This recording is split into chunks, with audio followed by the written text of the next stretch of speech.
यह बहुत ही सुखद है कि आज विद्या भारती के खानवा भरतपुर के नवीन भवन के उद्घाटन अवसर पर आप सभी के साथ यहाँ उपस्थित होने का मुझे सहयोग प्राप्त हुआ है। मैं इस नवीन भवन के लिए बहुत बहुत बधाई और शुभकामनाएं देता हूँ। विद्या भारती शिक्षण से जुड़ा देश का बड़ा संगठन ही नहीं बल्कि संस्कारों के निर्माण का भी बहुत बड़ा केंद्र है। सुप्रसाद जी ने और अन्य बंधुगण ने इसके बारे में आपको बताया है। विद्या भारती में केवल शिक्षा ही नहीं प्रदान की जाती, अपितु संस्कारों से भी बच्चों को संस्कारित किया जाता है। मैं मानता हूं कि समाज में शिक्षा जितनी जरूरी है उतना ही संस्कारों के निर्माण पर भी ध्यान देना आवश्यक है। विद्या भारती संगठन से मेरा आरंभ से ही निकट का नाता रहा है। मैंने अनुभव किया है कि इस संगठन के जरिए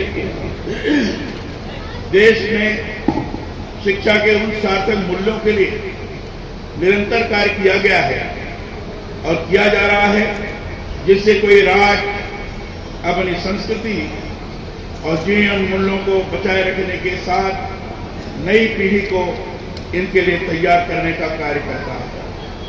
कोई भी राज्य उन्नत, गतिशील, संस्कारिक और प्रतिष्ठित तभी होता है जब वहां शिक्षा की उत्कृष्ट व्यवस्था हो। शिक्षण संस्थान ज्ञान प्रसार के साथ जब मानवीय व्यवहार और आचरण के आदर्श स्थापित करने का कार्य करते हैं तभी सही मायने में शिक्षा का लाभ राष्ट्र को मिल सकता है। शिक्षा का उद्देश्य मनुष्य की ज्ञान संपदा में वृद्धि के साथ सभी जीवों के प्रति सम्मान का भाव जागृत करना भी है। शिक्षा के माध्यम से व्यक्ति का चतुर्थिक विकास, आध्यात्मिक, भौतिक हर दृष्टि से व्यक्ति सक्षम होता है और उसके अंदर के आत्मविश्वास को जागृत करते हुए अनंत शक्ति भी उसके अंदर प्राप्त होती है। सभी विषयों के बारे में पारंगत होने के साथ ही साथ आत्मविश्वास का स्वाभाविक रूप से जागरण होता है। यह आत्मविश्वास का जागरण ही अनंत शक्ति कहलाता है और विद्या भारती इस दिशा में हर दृष्टि से काम कर रहा है। सूक्ष्म निरीक्षण, अनुभव विस्तार और निरंतर अध्ययन किसी भी विद्यार्थी को सफलताओं के शीर्ष पर पहुंचा सकता है। इस दिशा में विद्या भारती संस्थान ने जो कार्य देश विदेश में किया है वह अनुकरणीय है। मैं इसलिए भी इस बृहद संगठन का आरंभ से ही प्रशंसक रहा हूं कि इसके जरिए गुणात्मक शिक्षा के साथ जीवन से जुड़े नैतिक मूल्यों के प्रसार का निरंतर कार्य हुआ और होता जा रहा है। हमें आज इस तरह की ही शिक्षा पद्धति की अधिक आवश्यकता है जो व्यक्ति को शिक्षित बनाने के साथ विकसित भी करे। देश में जो नई शिक्षा नीति लागू उसमें पारंपरिक भारतीय शिक्षा पद्धति के साथ आत्मनिर्भर भारत के लिए रोजगारोन्मुखी शिक्षा पर ही अधिक ध्यान दिया गया है। राष्ट्रीय शिक्षा नीति 2020 में ऐसे अनेक विषयों की चर्चा की गई है जो देश के नागरिकों को उन्नत तथा युगानुकूल बनाने में उपयोगी है। मैं चाहता हूं कि हमारे शिक्षण संस्थान भी नई शिक्षा नीति के आलोक में ऐसे पाठ्यक्रम अपने यहाँ लागू करें जिनसे विद्यार्थियों में स्वावलंबन और राष्ट्र के लिए नया कुछ करने का भाव जागृत हो। पातंजल महाभाष्य में विद्या के 4 प्रकार के उपयोग बताए गए। आगम कालीन यानी अध्ययन से, स्वाध्याय कालीन यानी चिंतन से, प्रवचन कालीन अर्थात कहने और सुनने से और व्यवहार कालीन यानी आचरण से। इस दृष्टि से विद्या व्यक्ति को करती है और ज्ञान में करती है। ज्ञान में होने का अर्थ है व्यक्ति व्यवहार में विनम्र होगा। शिक्षा को ऐसे ही होना चाहिए। पंडित दीनदयाल उपाध्याय जी द्वारा शिक्षा की संस्कृति पर बहुत महत्वपूर्ण चिंतन किया गया है। वह लिखते हैं जो कुछ हम करते हैं वह सब कर्म हमारी कृति है और मनुष्य का सामान्य स्वभाव उसकी प्रकृति है। इस प्रकृति में यदि कुछ बिगाड़ उत्पन्न हो जाए तो उसकी विकृति होगी और यदि उसके कार्य में सुधार हुआ तो वह संस्कृति होगी। माने संस्कृति का अर्थ ही है सुधरा हुआ या परिष्कृत रूप। विश्वविद्यालयों का कार्य यही है कि वे विद्यार्थियों को संस्कृत के आलोक से जोड़े।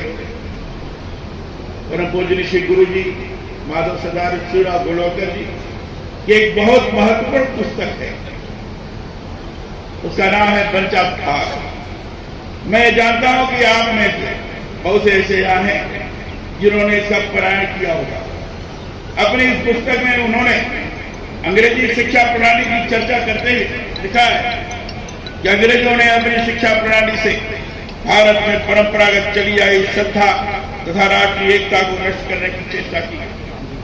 उन्होंने एक विशेष शिक्षा पद्धति आरंभ की जिसका लक्ष्य हमारे लोगों की राष्ट्रीय सांस्कृतिक तथा पौरुष की भावनाओं का उन्मूलन कर अपने साम्राज्य को पुष्ट करना मात्र था।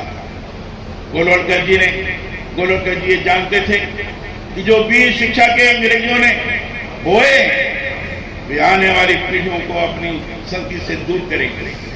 इसलिए उन्होंने निरंतर इस बात पर जोर दिया कि पश्चिमी लेखकों की अप्रामाणिक बातों और गुलामी के इतिहास की बजाय विद्यालयों में बच्चों को यह सिखाना होगा कि जिस धरती पर वो जन्मे हैं उसकी महान विरासत है। उनके पूर्वजों ने भौतिक और आध्यात्मिक उपलब्धियों के उच्चतम मानदंड स्थापित किए, इसी से जीवन के उच्चतर आदर्श को प्राप्त कर पाएंगे। मैं समझता हूं विद्या भारती शिक्षण संस्थान श्री गुरु जी के शिक्षा आदर्शों का मूर्त रूप है। मुझे ज्ञात है 1952 में राष्ट्र निर्माण के उद्देश्य से नवोदित पीढ़ी को सुयोग्य शिक्षा और संस्कार देने के लिए सरस्वती शिशु मंदिर की आधारशिला गोरखपुर में रखी गई थी। तब मात्र 5 रुपये मासिक किराए के भवन में गोरखपुर में पक्की बाग स्थान है। पक्की बाग में प्रथम शिशु मंदिर की स्थापना हुई। इससे पहले कुरुक्षेत्र में गीता विद्यालय की स्थापना 1946 में हो चुकी थी। उत्तर प्रदेश आदर्श शिक्षण का सूत्रधार रहा है। शिशु मंदिरों के बाद 1958 में शिशु शिक्षा प्रबंध समितियां बनी। धीरे धीरे देश भर में इनका प्रसार हुआ। वर्ष 1977 में शिक्षण संस्थाओं ने अखिल भारतीय स्वरूप लिया और विद्या भारती संस्था का प्रादुर्भाव दिल्ली में हुआ। इसके बाद सभी प्रदेश समितियां विद्या भारती से संबद्ध हुई। विदेशों में भी शिक्षा से संबद्ध संस्थान खुले। आदर्श शिक्षा की यात्रा आसान नहीं रही। मुझे पता है बहुत बाधाएं आई। अंग्रेजी शिक्षा दीक्षा के जोर से रुकावटें भी रही, परंतु विद्या भारती रुकी नहीं, आगे बढ़ती ही रही। एक बड़ी विशेषता विद्या भारती शिक्षण संस्थाओं की यह भी है, यहां जो शिक्षा दी जाती है वह भारतीय मनोविज्ञान के सिद्धांतों पर आधारित पंचपदी शिक्षा पद्धति है। 5 पद हैं। अधीति यानी निर्धारित विषय वस्तु की विधियों को अपनाते हुए विद्यार्थियों के समक्ष प्रस्तुत करना। बोध करना यानी कक्ष में ही पठित विषय वस्तु का तात्कालिक लिखित मौखिक और प्रायोगिक अभ्यास। तीसरा पद है अभ्यास यानी कक्ष में संपन्न होने वाली अधीति और बोध की प्रक्रिया के पश्चात छात्रों को विषय वस्तु का ज्ञान विस्तृत और स्थायी रूप में करने हेतु गृह कार्य देना। चौथा पद है प्रयोग अर्थात विभिन्न विषयों से संबंधित विविध पुस्तकों पत्र पत्रिकाओं आदि सामग्री का व्यवहार अध्ययन और 5वां है प्रसार। यह बहुत महत्वपूर्ण है। इसमें छात्र अपने अर्जित ज्ञान का विस्तार और प्रसार करते हैं। यह जो पंचपदी शिक्षा है वह भारतीय संस्कारों से ओतप्रोत है। इसमें रटने के बजाय विद्यार्थी के मन मस्तिष्क को पुष्ट करने पर जोर दिया जाता है। इसलिए मेरा यह भी मानना है कि विद्या भारती के जितने भी शिक्षण संस्थान हैं वे शिक्षा के आदर्श स्वरूप हैं। वहां पर भारतीय शिक्षा प्रणाली के उस विशेष पक्ष पर ही जोर दिया गया है जिसमें शिक्षा विद्यार्थी के सर्वांगीण व्यक्तित्व का विकास करती है।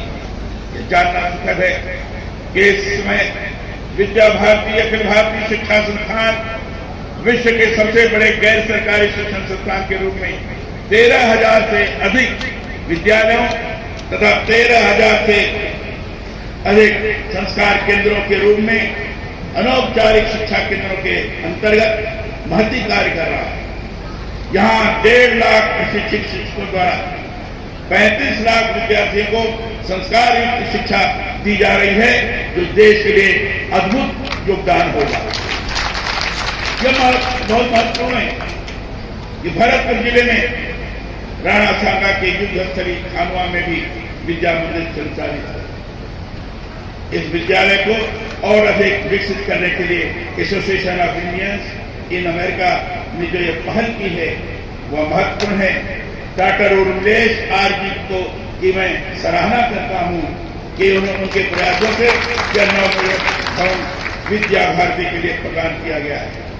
विद्या भारती संस्थान ऐसे ही राष्ट्र निर्माण संस्कारों के लिए कार्य करते हमारी संस्कृति और प्राचीन परंपराओं का पोषण करता रहेगा, ऐसा विश्वास है।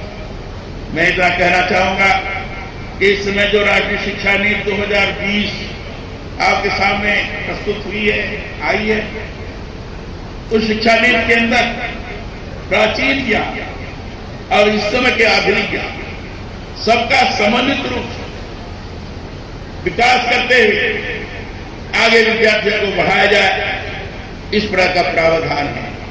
चाहे वैदिक काल का ज्ञान हो, पौराणिक काल का ज्ञान हो, सभी ज्ञान को संचित करते जिन महापुरुषों ने विभिन्न क्षेत्रों में, जिन ऋषियों ने विभिन्न क्षेत्रों में अपने ज्ञान के प्रभाव के आधार पर, चाहे तकनीकी क्षेत्र होगा, चाहे सामाजिक क्षेत्र होगा, चाहे संस्कृति का क्षेत्र होगा, चाहे आर्थिक क्षेत्र होगा, सभी क्षेत्रों में अपना विशेष प्रकार का योगदान किया है।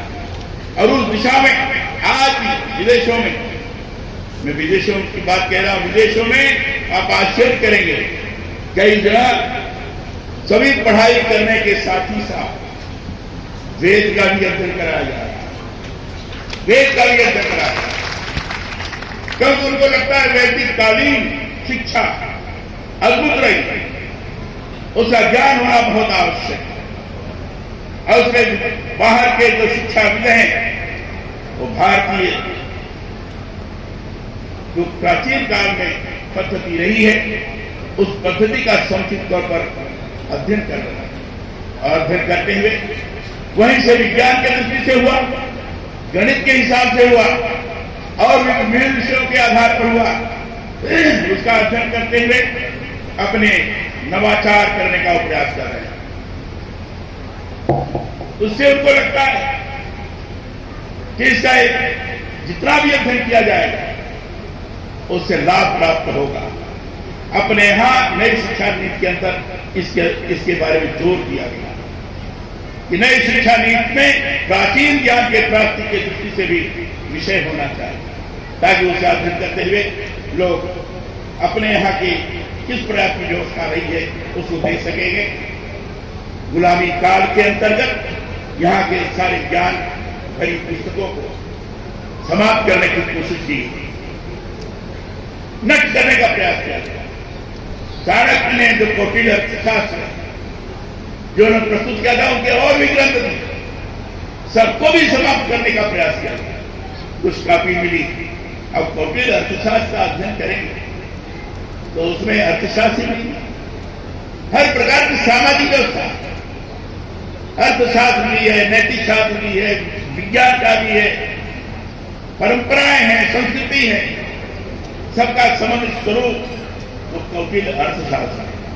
तो इसलिए प्राचीन ज्ञान प्राप्त करना नई शिक्षा नीति का वैशिष्ट्य है। निश्चित रूप से उस दिशा में विचार करके हम अगर अध्ययन करेंगे तो नए रूप से हम शिक्षा को आगे बढ़ाएंगे और विद्यार्थियों के अंदर स्वाभाविक रूप से ज्ञान प्राप्त करने के जिज्ञासा होगी और स्वयं किस तरह का शोध हो सकता है, शोध केंद्र खोलने पर जोर दिया गया नई शिक्षा नीति। किस प्रकार का शोध हो सकता है, रिसर्च हो सकता है विभिन्न विषयों, इस बात को भी उसके अंतर्गत वर्णन है कि विद्यार्थी स्वाभाविक रूप से अपने प्रतिभा के आधार पर इसको कर सकेंगे, ऐसा मेरा पूरा विश्वास है। विद्या भारती इस दिशा में आगे बढ़ रही है। मैं विद्या भारती के प्रति बहुत ही आभार व्यक्त करता हूं कि देश को उन्होंने जो दिया है, शायद कोई आने वाले काल में उस प्रकार का ज्ञान नहीं दे पाएगा, ऐसा मेरा विश्वास है। इतनी ही बात कहकर मैं फिर से डॉक्टर रुद्रेश जी को, डॉक्टर इस्पालियान जी को मैं बधाई देता हूं कि उन्होंने केवल ही नहीं, अभी आप बता रहे थे कि जम्मू कश्मीर में भी, पश्चिम बंगाल में भी आपने इस तरह का योगदान दिया है। मैं बहुत बहुत आप सबों को बधाई देता हूं। बहुत बहुत धन्यवाद आप सभी को मेरा।